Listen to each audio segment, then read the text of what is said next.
Welcome to the Pod People cast. This write-in story was submitted by Stephen, who is still looking for answers decades later. We hope you will enjoy it. My grandparents stopped by unexpectedly, late one Sunday evening. Normally when they talked with my parents it was just happy stories, and catching up on what they'd been up to that week, but tonight was different. My grandparents seemed upset, and there wasn't much conversation. My parents sent me off to bed shortly after they arrived, because I had school in the morning, but I could tell something was wrong, so I waited a few minutes after they tucked me in, and listened into their conversation from the top of the stairs. I was surprised when my grandma started talking about a boy I knew named Timmy, who sometimes played with the kids in town when he stayed here with his grandparents. Timmy was about 10 years old, just a year younger than me, and I remembered seeing him a few weeks earlier, playing outside on a rainy day.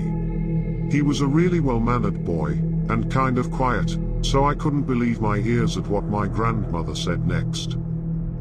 They had spent the afternoon, and part of the evening, at his funeral. She described a conversation about his odd behavior leading up to this, and mentioned that rainy day. It had been raining a lot for a few days, and Timmy was tired of being indoors, so he went out to play with some of us kids nearby. We were playing in the cornfields at one of my neighbor's houses down the road.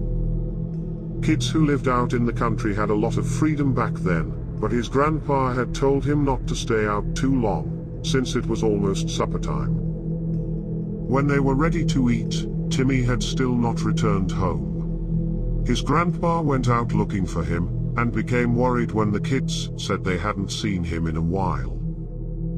His grandfather got back in his truck, and continued looking for him. He was a good kid, and knew where his boundaries were, so when his grandpa saw him sitting on a stone next to the stream near the outskirts of the woods, he was both relieved and pretty upset. His grandfather sternly called to him, but Timmy did not move. He looked pale, and was trembling. When his grandpa asked him what he was doing out there, he told him that there was a man across the stream, motioning for him to come across, but he did not go. Noting Timmy's odd behavior, his grandpa walked across the rocks in the stream to get a better look at the woods on the other side, and stepped in some mud. He didn't notice any footprints on the other side, and couldn't see anyone, so he asked what the man looked like.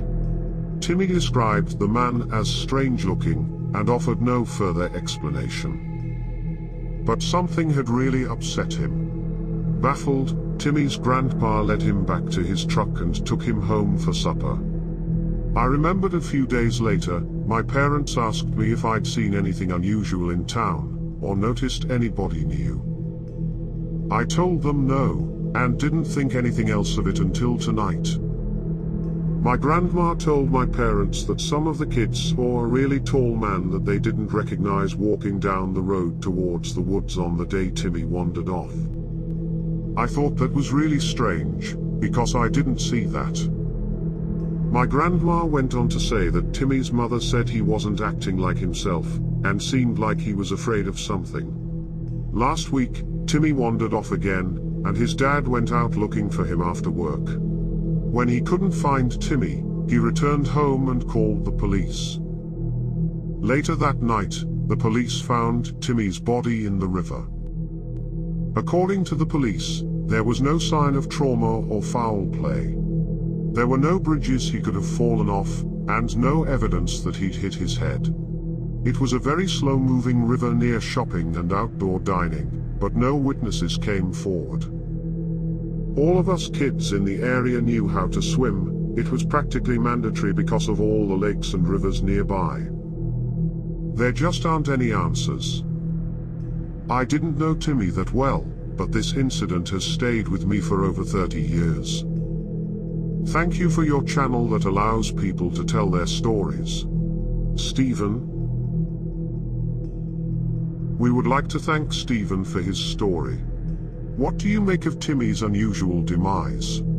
Why had this nice young boy begun to wander off? What spooked him near the woods? Is there anything to the tall man the children saw walking toward the woods? Share your thoughts in the comments, and if you enjoyed this video, please leave a like and consider subscribing. Thank you for tuning in to the Pod People Cast.